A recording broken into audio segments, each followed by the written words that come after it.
Yo, dudes, the Empire's pretty chill. Maybe you could, like, join it or something.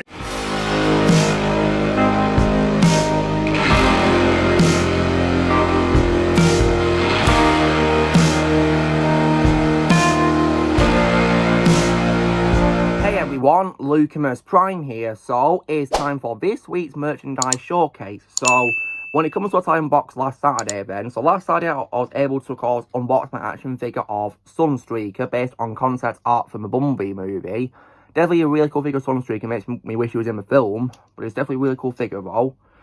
Then in terms of Lego set building, I was able to build the Lego Sonic the Hedgehog, Knuckles, and the Emerald Shrine set, which was definitely lots of fun to build. I really enjoyed building that set. Today then, so I didn't really get much today. What I got was 2 films, 2 video games, and a Lego set. So, when it comes to the films then, so the first one that I got is a horror film. A horror film that I actually checked out recently, and in my opinion is an example of a timeless masterpiece, one that's actually 30 years old as well, and it's also unfortunately had a remake this year that nobody asked for, and was of course universally panned when it was released simply because nobody wanted it, and of course, from what I've heard, apparently it's one of the worst ones this year, so yeah. But this original film for 994 is in my opinion a horror movie masterpiece, and that of course is none other than The Crow. So I saw this film at the start of this month, guys, and I absolutely loved it, and that's why I just had to get it on Blu-ray. And Eric Draven, aka Crow himself, is easily my favourite role of Brandon Lee, may he rest in peace. It sucks that this was his final film because he was taken from us far too soon, but he was absolutely fabulous in this as the Crow himself. Definitely for me his best performance I've seen. Rest in peace, Brandon. Then the other film I got is a film that actually released this year, and is a disaster movie. An example, of course, of a late sequel to a great disaster film as well. And this sequel, I was definitely sold based on the trailers, and when I saw it, I absolutely loved it. And I give it the same score as the first one, which is a 10 out of 10. And this film, of course, which is a long-awaited sequel, of course, is none other than Twisters. So I saw this film after I absolutely loved the first movie, and I definitely really love this sequel. A standalone sequel with a new cast of characters, and in my opinion, it was great. I loved it. Definitely, in my opinion, carried all of the spirit of the first movie with a new set of characters, and in my opinion, it did it really well. And it's definitely a really great film, I must say, absolutely.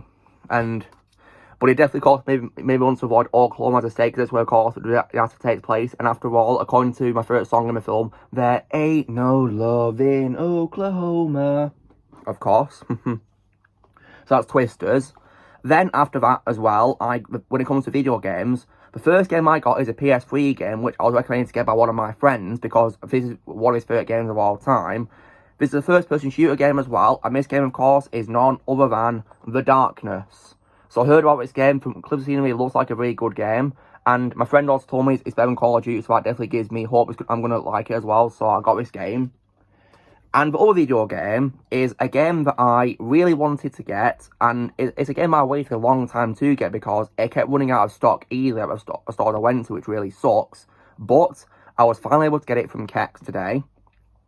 And this is a video game sequel to a third-person shooter and hack-and-slash game, which I played recently and also reviewed on the channel. And it's, of course, a sequel which was also long-awaited too, similar to Twisted, which is long-awaited. And that game, of course, is none other than Warhammer 40k Space Marine 2. So, when it comes to, of course, my stance on Warhammer, so I got this game because I absolutely adore the first game of Space Marine. It's one of my favourite first-person shooter games of all time. Definitely, in my opinion, a third-person shooter masterpiece. So, I was definitely really keen to play the sequel, of course, and based on what I've seen from clips, it looks like a really good game, gameplay-wise. And I was a bit concerned about it because Warhammer has unfortunately become a franchise I no longer like because it's gone woke, sadly, which absolutely sucks. But this game was made before it went that way, so I'm hoping it's not going to be woke. And based on what I've heard from reviews, apparently it's not woke, so that is a big sigh of relief for me.